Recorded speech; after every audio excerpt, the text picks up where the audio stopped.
Welcome to Inside the Thunder. I'm KD Hudnall, and on this show, I go one-on-one with some of the most recognizable names in Marshall athletics history.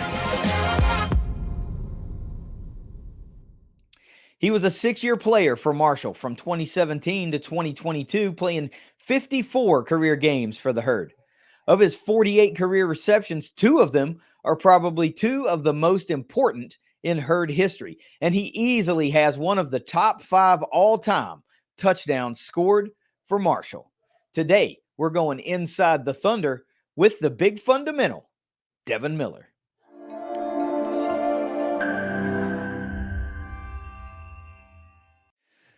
Joining me on this episode of Inside the Thunder, former Marshall tight end turned, his words, regular guy now, Devin Miller. And I know a lot of folks are going to perk up and say, whoa, Devin Miller, okay. And they're going to immediately go to this massively important touchdown in Herd history. And we're going to talk about that here in a little bit. Well, we got a lot to talk about as far as Devin's story goes and how he gets to Marshall, what happened at Marshall. And now, even though it's a quick turnaround, it's only a handful of months to this point in time, life after the Herd, from a football standpoint. So first of all, Devin, thanks for saying, yeah, I want to do that. Thanks for clicking the link and sitting down with me. And let's see how much fun we can have over the next 30, 45 minutes. What do you say? Yeah, let's have some fun. Thank you for having me. Oh, you're welcome, man. This is the kind of stuff that I love.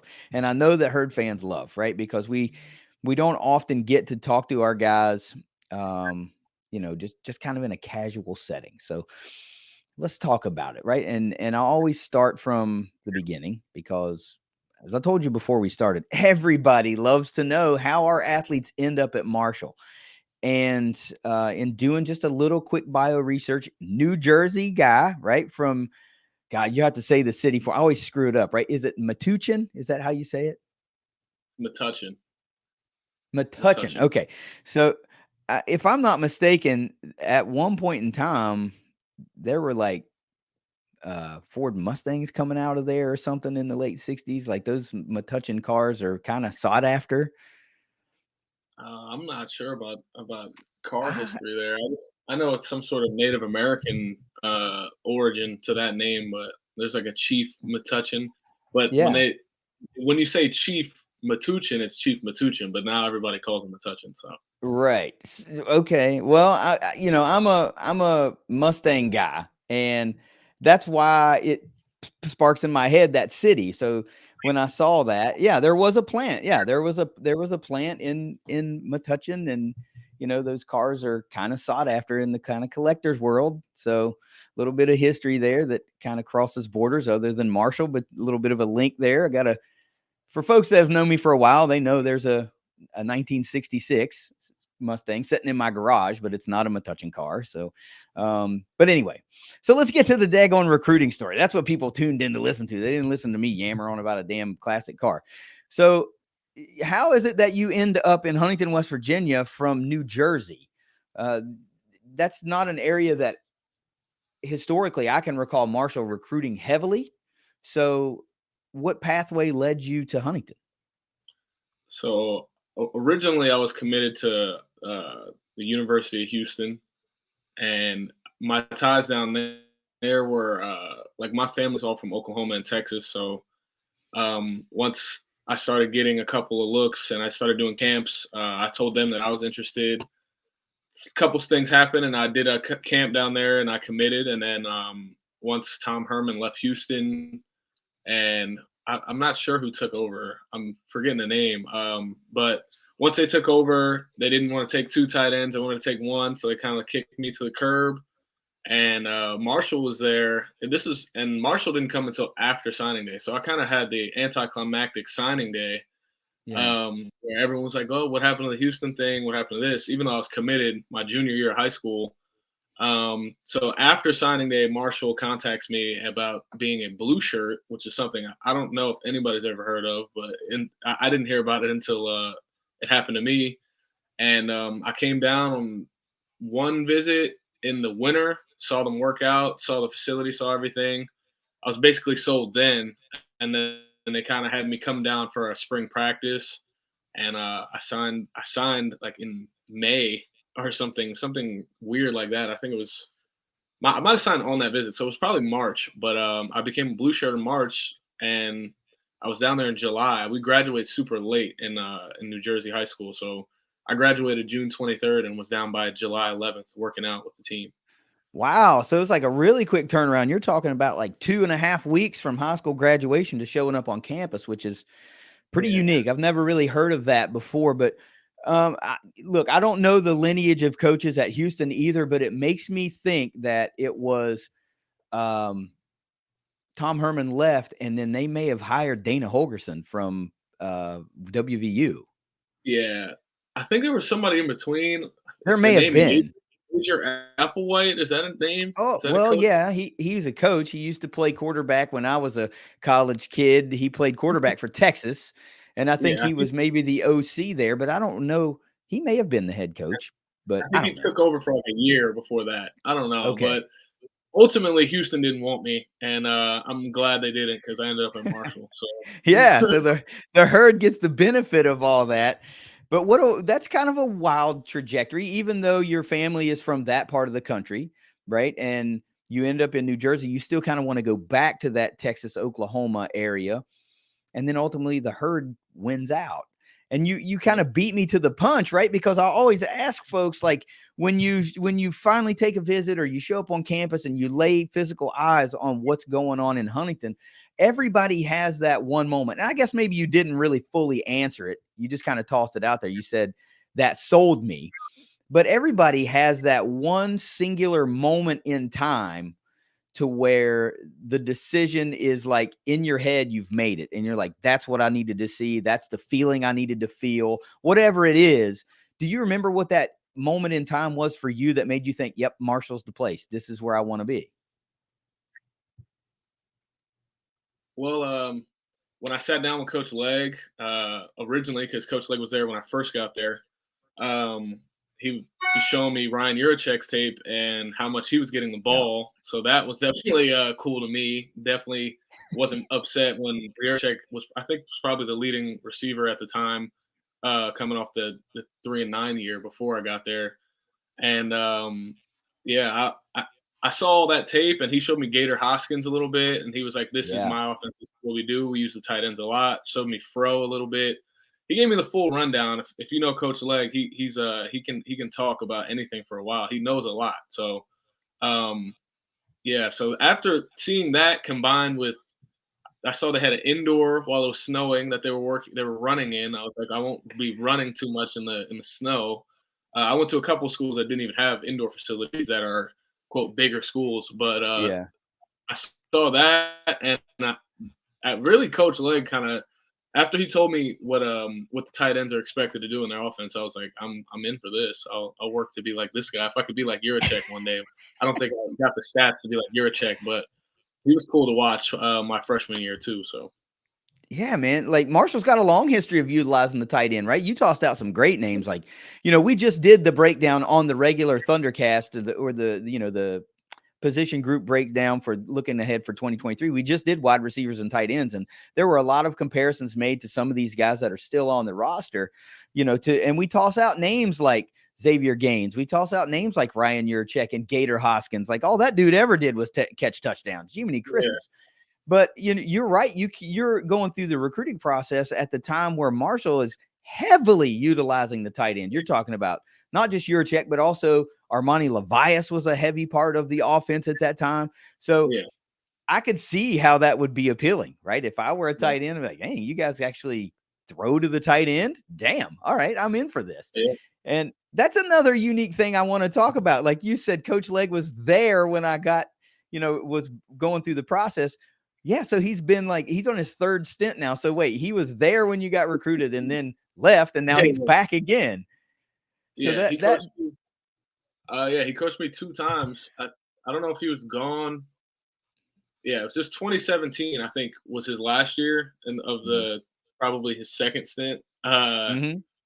Yeah. So yeah, I got to learn uh from him a lot of stuff. So when he came back, I was kind of ahead of the game in the tight end room when he was coaching the tight ends again. I knew all the terminology and everything, all the coaching points that he liked when he came back again. So that was good for me, I guess. I guess so. That's a little bit of a leg up, right? Well, that was a terrible pun. I didn't even mean to do that, but Yeah, I swear I didn't mean to do that. But I was thinking, man, you really had a leg up when the coach comes back for another stint with you.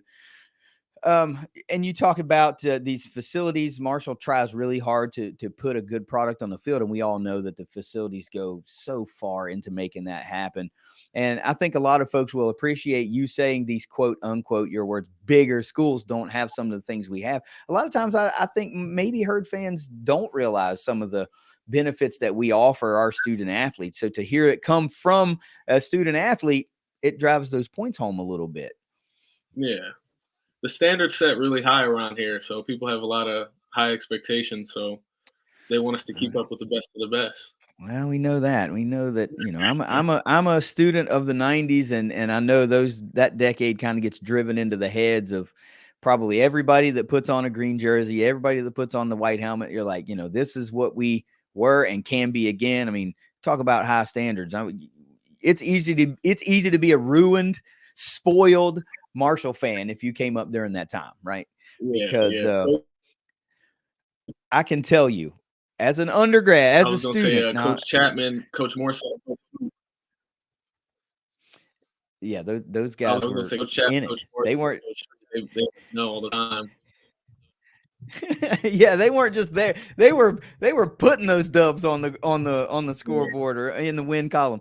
But as a student, right, I was there for 6 years. I think you can kind of maybe relate to that a little bit. But you had a purpose for being there that long. I was just kind of chilling for a while, but I can count on one hand how many home losses that we had during my undergrad years. That's how spoiled you could become as a Herd fan or a student in the late 90s and the early 2000s. But anyway, I don't want to get into that. I want to talk about you.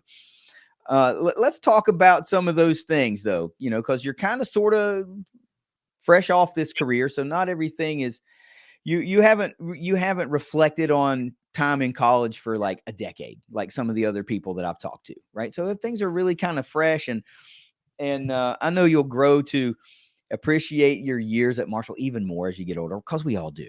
But when you think about, your time, it was you were a 6th year guy there, with the COVID year and everything. So what always makes you smile when you think about, you know, your time with the Herd? Is it on field stuff more, or is it off field stuff more? oh, that's a tough one. Honestly, there's a lot of guys who played uh, football, like just high school, college, NFL, wherever.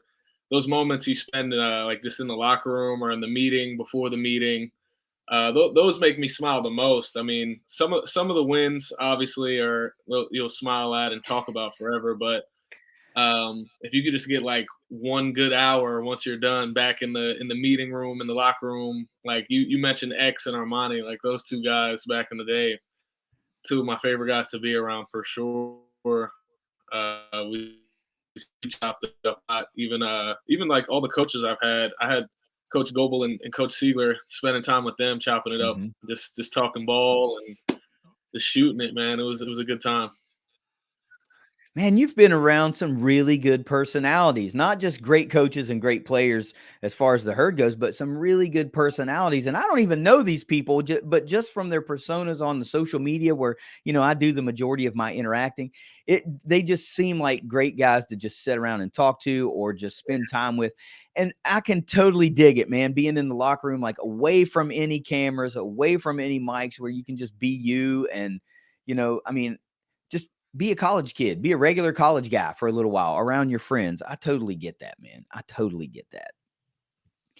Yeah. But there ain't no way in hell we're going to have Devin Miller on this episode here and not talk about something that goes down on the field. But and even before we get to South Bend, right? Even before we get to that, I want to talk about what happened before, because we were all watching a a game at North Texas, and we saw you go down, and I know personally, I had this huge like stomach dropping gasp, and I thought, And at that moment, I thought, holy crap, man, I hope this guy's all right. I really like Devin. He's a solid dude, and you don't want to see stuff like that happen.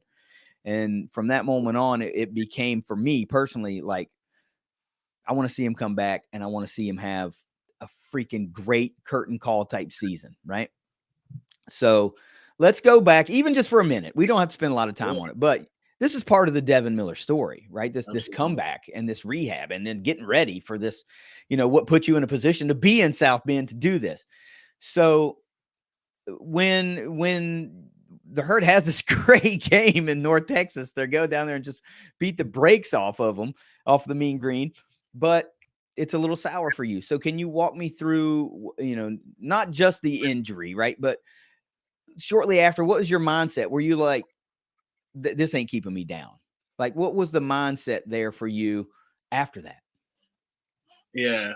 So I'll preface it with going back to my Texas roots, right? So I had 41 people at that game. Like the most people, family members, cousins, uncles, whoever could make it was there because a lot of people are from Dallas, which is nearby. Oklahoma City's not too far from there. So I was like, this is like my big game. Like Right. honestly, it was gonna be a huge moment. Like me and X shared a lot of time. We both started games that season, and like X was like, "Yo, like Coach Huff told me like you're gonna be getting the ball a little bit more this game because like they think you're ready." Like it was late, you know what I'm saying? I really developed as a player, and he had told me that right before the game. He said, "Be ready tonight." And I was really caught the ball, and I decided to get a little out of character and act like I was going to jump over somebody and dislocated my elbow. But right after that, Doctor G and Guerra, he was there. I think that was the only game he traveled with us the whole year, and my elbow was only dislocated for about a minute, which felt like a lifetime in the I moment. bet. But he popped it right back in place, and we go back to North Texas's X-ray and they had already had an ambulance ready for me to go to the hospital. But we go back to the X-ray, and there was no bone damage, and they were doing a test, and they said there was no ligament damage either. So basically, my arm just kind of slipped out of place, and they popped it back in, and I was like, "Well, if that's the case, like, there's no bad news. Like, it was just a freak accident." So I knew it wasn't going to hold me back for too long. Obviously, it was like a bit of a traumatic experience when that happened. I was right in front of North Texas's cheerleaders, and I think one of them threw up. They were definitely all flipping out. Like I never looked at other people and then looked down at my arm dangling outside of where it's supposed to be like that before in my life. Never really broken a bone like that in football either, or had like a crazy injury. So it was quite the experience, and I was thrilled to see Stone get that one handed catch in that game and us Oh win wow, by yeah, it was yeah. it was a great time. But after that, yeah, I was just focused on rehab. I wanted to play a week earlier than they let me back. I was technically back the UAB game. I only played special teams that game, but I didn't want. I only wanted to miss one because we had a bye, so I ended up missing two, I think. But yeah, I just knew it wasn't going to hold me back because scientifically they were like, nothing's wrong. Like it's not going to take that long. It's up to you to fix this. It's up to how hard you rehab to fix this injury. So I just I took it head on and took task. It's so wild to me because it looked like the worst case scenario, right? Like Yeah, arms ain't supposed to bend that way, right? right. So you're thinking, oh man, this is like everything shredded, and so it's weird to hear like no bone damage, no ligament damage. It was just like pop, pop, and it was a really only bad for a minute, and then it was about just Yeah, getting healthy again.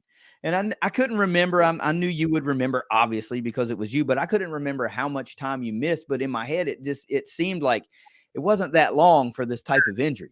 But in the moment, yeah, holy moly, like it was heart dropping for me. And yeah, I just want you to know that, like, there are people like me, there are fans like me that don't just see you guys as players with a jersey. Like, you're people to us, right? So like in Marshall and in Huntington, the football program, we hold it near and dear, and we feel like oftentimes you guys are an extension of our family.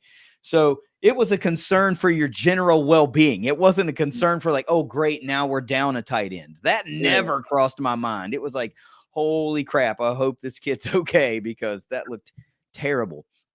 And I had that happen.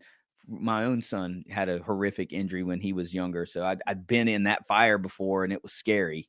But again, we're not talking about me. We're talking about you. So that comeback, 2 weeks and a bye week, and you're back on the field, and you got the massive arm brace, and now Right. all of a sudden a little added character onto the arm, and you're like, all right, a little extra armor, no big deal. So let's go ahead and fast forward it, right? Let's fast forward it to week 2 of last season. And you head up to South Bend, Indiana, and we've talked about this a little bit. I talked about this a little bit with Kaylin. Going into the week, you guys are prepping all week. Honestly, were you feeling like we're going to go in there and get this win? Did you feel like we're going to have to play perfectly, or did you feel like, no, we match up so well, this is our game to lose? Uh, I never feel like it's like our game to lose. Like it's like you kind of gotta. It's like a. I don't know. I didn't feel like they were. Like I don't know. I feel like all right. I'll put it like this. Their scheme was like very simple. Like their brand of football is kind of like line up. We're gonna run this. We're gonna run this on defense. As far as their defense, I don't really. I remember their offense was 13 personnel and they ran the ball, but their defense was kind of we're gonna line up like this, and you're gonna beat us if you beat us. Like this, we're gonna show our hand, and you have to beat this type of defense we play. So like it was kind of a cut and dry game plan, and it was like, are you gonna do this or are you gonna not? So going into it, it was kind of like, are you ready for the task at hand, and are you going to be able to block out all the extra noise and just play a football game where this team runs this defense, and we're going to run this because this play beats this play, and that's how I always looked at games like that as much as I could. Some defenses are definitely different than others, and some defenses change up in the middle of the season and show stuff that they haven't. So they're going into week 2 against us. I feel like they kept it pretty vanilla, which made it easier for us ultimately. But um, yeah, like it's not like they were a bad team either. Like there's won and lost reps all over the place in that game. So yeah, we were just kind of up for the task, and it was just, I feel like it was simple. Like just because I'm saying it's simple doesn't mean it was easy. But it was Right. very hard. But yeah, I'm not trying to say that they were a bad team or something like that. But yeah, they kind of play like a hard nosed brand of football where it's like, we do this, can you beat it? Yeah, well, no, I don't listening to that, I don't get the feeling like you're saying they were a bad team or a weak team. What I'm hearing as just the casual type fan without any real intimate knowledge of football is they were relying heavily on their athletes just being better than you guys. Like the guy across from me, we're relying on our guy to beat you, and we feel confident he can do that. And then it became a situation to be like, well, damn, we kind of can't rely on that, and now we're stuck in the middle of this game, and Marshall's moving the ball and their defense is really smothering, and crap, what do we do now? So Right. um obviously this shoots to the number 2 all-time win, right? Ever, to me. Nothing will ever beat the first win after the plane crash, ever. But that's number 2 all-time, ever. So take me through. I hate to fast forward through the entire game, but as far as Devin Miller's story at Marshall, which can we just talk about for a second? How cool does it feel to know that you're a guy that they're going to talk about for 50 years? Yeah. Honestly, they're going to remember the name. They're going to talk about Devin Miller for 50 years or more, So how cool is that, first off, before we get into the thing? It's awesome. Ever since I cut my hair off, Mm-hmm. like right after the season ended, and people kind of look at me and they kind of know who I am, and they're like, "Did you play football? You play tight end?" And like once if they figure that out when I see them around, because I'm still near Huntington, like it's just like people telling me the stories of how long they've been to Marshall, or their relative went to school after or before the plane crash, or their grandfather. Like Mm-hmm. they tell me all those stories. It really makes my heart warm, and it makes me like, it confirms me choosing the right place when I had to, like we talked about 6 years ago. Like stories like that is why I came here. It's really a town that has a lot of love for all athletics, especially football, and Yeah, you can't beat that type of love, man. I know, right? But like it's just like Devin Miller is going to be in, say, these conversations when guys are sitting around at the bars or they're just at tailgates and they're talking and they're like, oh, you remember this, you remember that. It's going to be, man, Pennington to Moss was unbelievable. Leftwich to Watts was unbelievable. Like Ahmad Bradshaw used to run like a man possessed. And then it'll be like Columbia to Miller is like one of the biggest touchdowns ever. That's what's going to be in those conversations. And to me, that's like, that's like infamy. You know what I mean? That's so cool to me because ain't nobody gonna talk about me ever. They might say, remember that dumbass that had a podcast several years ago, and like that's about all I'm gonna get out. But that is so cool to me. Because that's etching your name alongside these guys that you probably talked about. That the Mosses of the world, the Penningtons and Leftwiches. I mean, that's the rarefied air, and you're right up there with those guys when you talk about touchdowns. That's so freaking cool. It's very flattering because ultimately I didn't have to do as much as somebody like Randy Moss to Yeah. fit in the combo, but I will gladly take it, and it really is flattering. And yeah, it's a moment. It's really up there, one of the best moments as far as that win in school history. You better believe that. I don't know how you would ever. I don't know if you drink or whatever, but I don't know how you would ever pay for a beer in the city of Huntington ever. For the remainder of your life because of Yeah. stuff like that. Well, But yeah, let's talk. it's Let's talk about that. Let's talk about that. It's not just the touchdown, right? Because I give big time credit. We talk about it all the time when we talk about that game. I talk about the 3rd and 9+ that was picked up, deep on our own 7-yard line, going to kick that drive off. So let's look back at it. It was an 11-play, 94-yard drive. So it wasn't just a little touchdown at the end on a kind of short drive that you pick up a turnover and you got a short field. Dude, this was an 11-play, 94-yard drive that took 5 minutes and 3 seconds off the clock, which was half the time remaining in the game. That is a historic drive. You can go back and watch that drive in its entirety anytime because, hey, we live in a world where you can access that kind of stuff. So it's not just a play. It's a historic, like all-time drive. But if it's not for that Devin Miller 3rd and 9+ pickup on the 7, we don't even get to the touchdown. Now there were 7, 8 plays in between your two big ones, but let's talk about that real quick. Let's talk about that 3rd and 9+, right? Do you remember the play call for that play? absolutely. Yeah. It was You do for the 3rd and 9? yeah. I think it was strong right AMO, Y BAM, with our inside zone call. I won't give away that. A lot of people know what the play for inside zone is, but those were all the tags involved. I think I went in motion if I'm remembering correctly. Either that or we were in something else where it was a 12 personnel call because I remember Stace making that block. But yeah, we had ran a lot of split zone that game. Me and Isaiah Foskey were just crunching face masks. So shout out to him because I'm a Saints fan. So it's cool for me as a regular guy now to have lined up against our second round draft pick. He was a great player. So after doing that, like 10 or 11 times and letting Kalen run the ball, we basically ran a play where I bluffed that and slip out to the flat. And Stacy picked up an excellent block. I let him wash his guy to the sideline, and I just got vertical for as much as I could. I knew I was going to get the first down. Probably could have got a couple more if I made a move. I know everybody used to make fun of me for just always getting vertical and tucking my head, but yeah, that was a big play to get that first down on every drive. I said that probably after the game too, if there was any articles. I remember answering a question like that. That first down is always critical. Whether it be the first drive of the game or to get any drive like that going, you want to get at least one so we could flip the field a little bit and gain some the field position. But yeah, the rest of the much history. The Kalen stuff Yeah. came after that. We had a couple. Talik had a really big play. Yeah, I think Talik had a 16-yarder. There were some Laban runs sprinkled in there, and then we get down the field in this clock chewing, unbelievably clutch drive.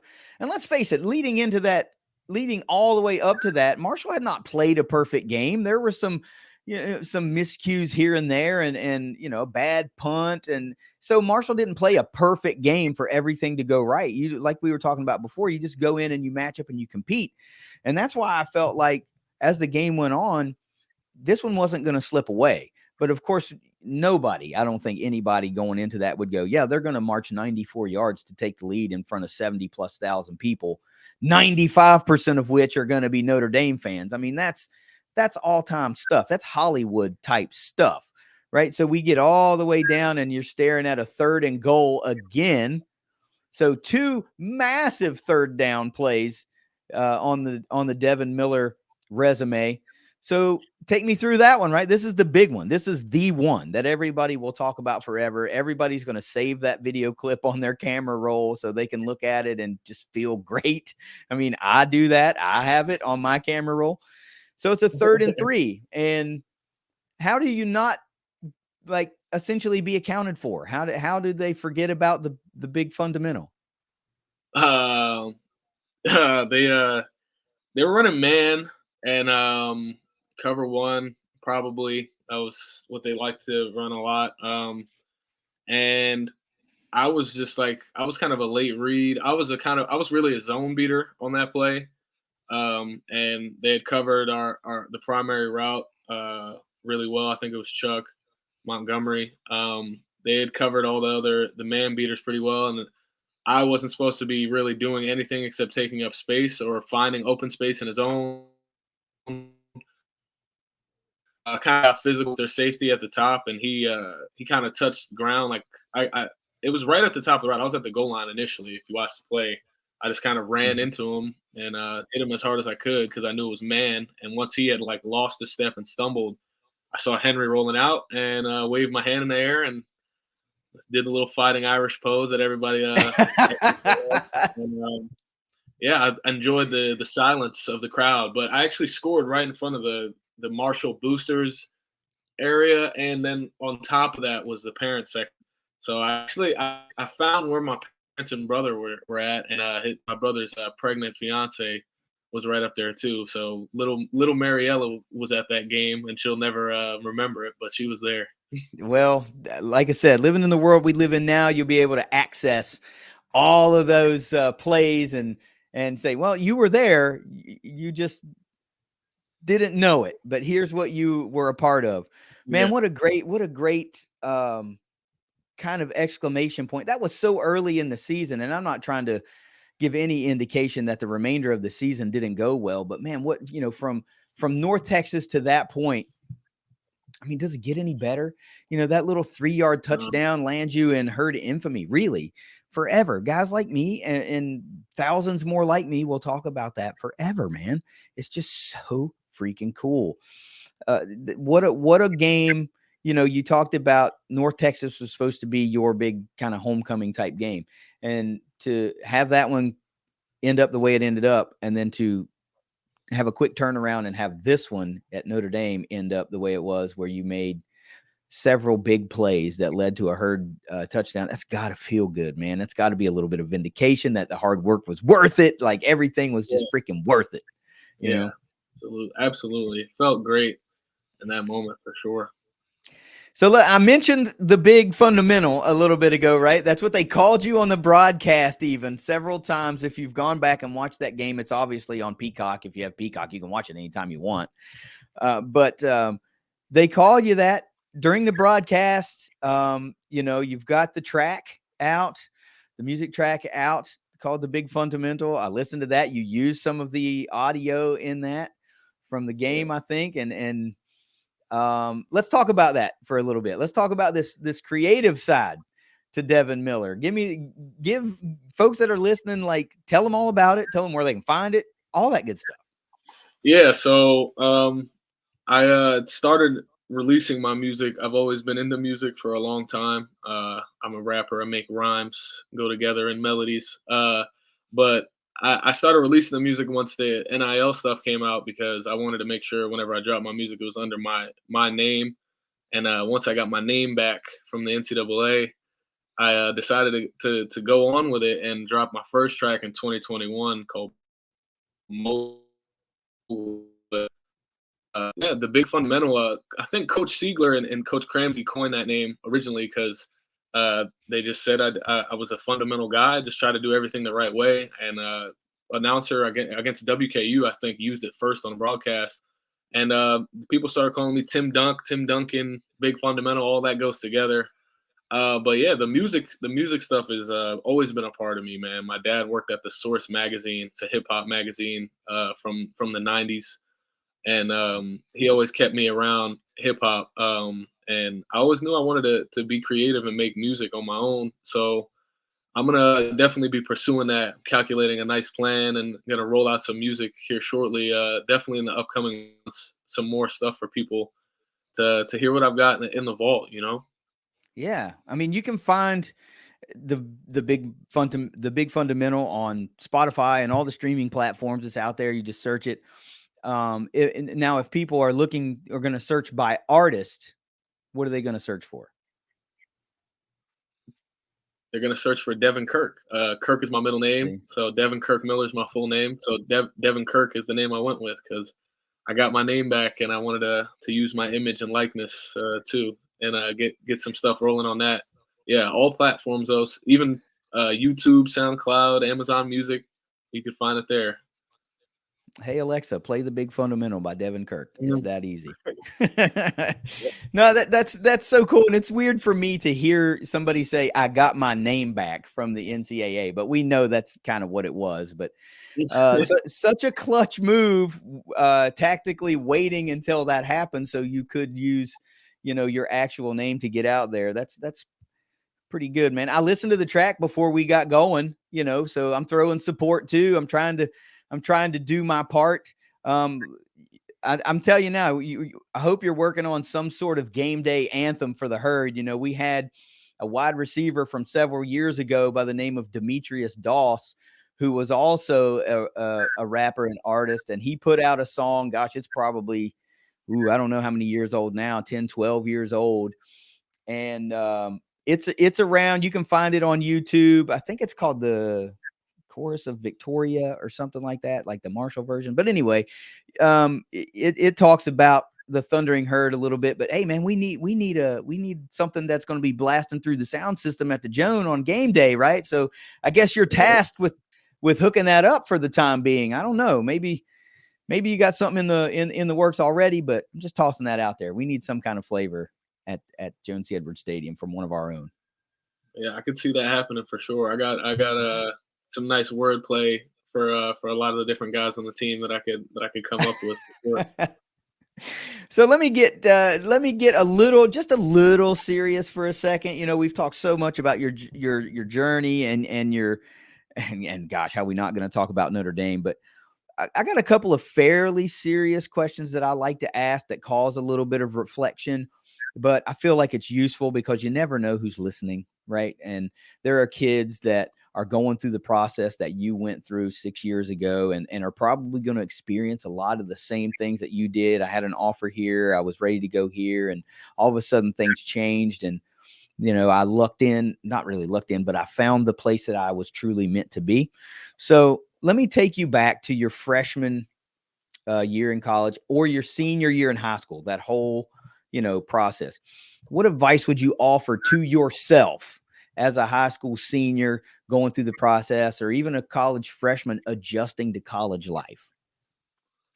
Um, just to stay in it and be yourself at all times and remain consistent. The A lot of stuff comes and goes, but if you stay consistent, you create a plan. I would probably say at most be ready to plan for everything, but you know what I'm saying. Still be where your feet are at the same time. You got to find that balance between that. That's really what I'd say. Just the consistency and staying at it when even when you don't feel like it. That's when those reps or that schoolwork or everything that might seem like it's piling up on you that's when you really need it the most. Is when you don't want to do it. So the will, having the will to remain consistent and disciplined, but and then enjoy the journey because you always look back at those stressful moments and laugh the hardest or enjoy they make those are the ones that probably make you smile the most. Those hard days where you worked and you didn't even want to. Yeah. Let me tell you something that you used a phrase that a Herd Hall of Famer that I interviewed for another episode of the show several episodes back used the same phrase. And when I start hearing things like that, that should resonate with you know y- younger folks that are going through the same process. You said, "Be where your feet are at." And Marshall, I was lucky enough to talk to a Marshall Hall of Famer, a DB by the name of Melvin Cunningham, and he used the same reference, man. And he talked about that and the importance of being where you are. Don't worry about being somewhere else. Pay attention to where you are and make an impact in real time where you're at. So when I hear things like that, it really drives home the fact that you guys know what you're talking about because you've been in this fire, right? And if folks, if you, especially youngsters, if you're wise, you'll listen to this knowledge because these guys like Devin are where you hope to be in 3, 4, 5 years, right? So pay attention and listen. Devin, let's talk about a couple of guys who were on teams that you were on Marshall rosters that you just have a whole lot of respect for, but for whatever reason, they may not get the love. They'll fly under the radar, but they just will never receive the full amount of credit that they deserve. Who are a couple of those guys for you? Uh, I'll start off with my roommate, one of my best friends that I'll ever have and created at Marshall, Stone Scarcelli, man. A core four special team guy for 4+ seasons. Uh, and really, he turned into a player coach at times, a lot of the time, because those special team schemes, when you're part of a good special team unit, they'll change a lot, like week to week, and you're trying to let young guys assume those roles, but it's a lot more than just like being an athlete. Sometimes it can be that, but sometimes it's a lot of scheme. And he was a guy who just would be able to take a lot of guys special teams wise under his wing, and he had a couple of big time catches too. They flew under the radar. I feel that he's underappreciated. And if I had one more, um, I mean, I'll just go with Armani and X. Our little run in 2019 together, we all had a couple touchdowns that year. I feel like that was a special time when we had three tight ends who we all started games separately in one season, and all were very productive, man. So I hope people don't forget about Armani and X. I know they won't, but those two, I like giving them their credit because they taught me a lot about the game of football, running routes well, and catching the ball, man. And it was a fun time hanging out with them in the meeting room. So I bet, man. To me, I just mentioned this on the Thundercast wide receiver tight end breakdown when we were, mentioning some of the guys like we said before. And to me, Xavier Gaines was probably the most underutilized player that I've ever seen at Marshall. So vastly talented and versatile, and just didn't get the ball as much as I thought he should in ways that all the ways that he could have made an impact. I don't know whatever the reason was, or you never can tell, or whatever. But I always feel like X could have been so much of a larger part of what we were trying to do. He made great plays, don't get me wrong, but I feel like there were so many more he could have contributed and just didn't get the opportunity to do that. So, I'm also a big fan of Armani Levias. Hell, I'm the one that brought him up a little bit ago, so I'm not going to forget about yeah, these guys. But I yeah, hope I'm along with you. I hope Herd fans don't forget about these guys either. They were absolutely great, and to have tight ends leading your team in receiving for an entire season, that's not something that you usually see in college football anymore. And that's what Marshall was doing.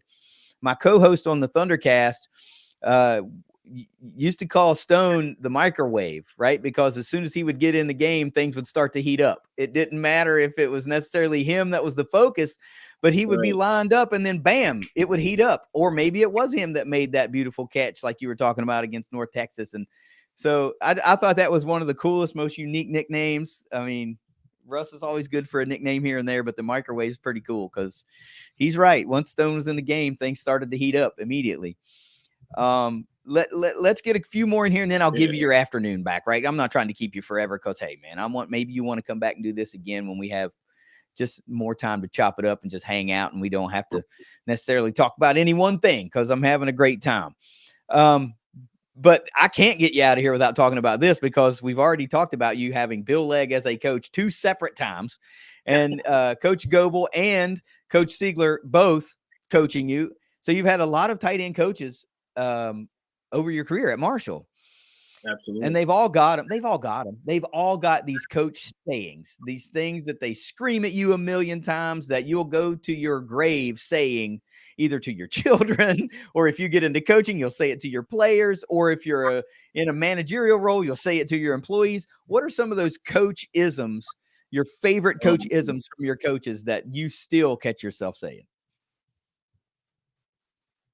oh yeah, yeah. My girlfriend hates them because I just like I feel like I might shout them in the middle of the night sometimes. From Coach Goebel, he always talked about respecting the position. A lot of guys remember that, and that was a lot. That one had layers. It's like how you went to work and how you played the game. Like you got to show some respect to the position. It started out with quarterbacks, which he coached too, but I think it traveled over to the tight ends, and then Coach Siegler, he's his mantra is really the gold standard, but he would Mm-hmm. always just say it's just ball, man. And why is it so fun? Those two things is what I say all the time. And the why is it so fun? He would say in the middle of a horrible hot practice, what after a 12 play rack in a scrimmage, and I'd come over covered in sweat, and he'd be like, "Why is it so fun, dude?" Like I would just Instant have to laugh. mindset change. Yeah, I would just have to laugh. And oh, Coach Legg's got so many. He just said, "Get your butt moving." He's got that raspy voice, and but Yeah. yeah, Coach Legg was. I don't know. Coach Huff's got him too.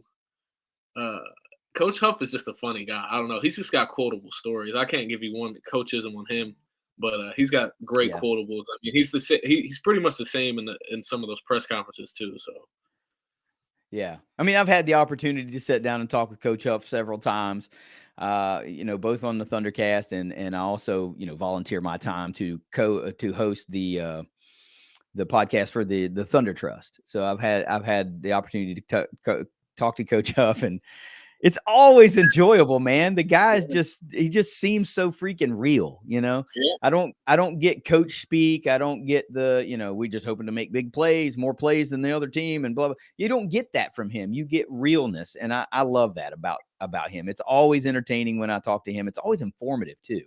But I tell you what, out of everything you just told me, I really love it's just ball and why is it so fun?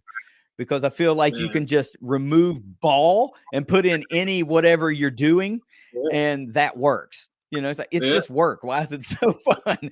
yeah, It's just parenting. Why is it so fun? It's yeah. sarcastic to a degree, but it's also one of those things that would provide an instant moment of levity to a situation that may be stressful. I love that, man. Thanks for those. Um, two more, and we're done, and we're done. I promise. Who would you say had the biggest impact on your life while you were at Marshall? Mm. Uh, Yeah, that's right. I'm getting philosophical now. okay. I think I'm gonna go like with my roommates, like my best friends that I've gained from this. Brendan Knox, Stone Scarcelli, and Kobe Cumberlander, even Jacob Kirkendall, all guys that came in my class with me. Those guys, like I'll talk to forever, and we grew a lot changed. Became dads with some of them. So going through fatherhood together near the end of our careers. But yeah, I'd say those four guys as instead of one person because we grew so much and learned so much and experienced so much together. Some of those workouts that and practices that nobody else can relate to.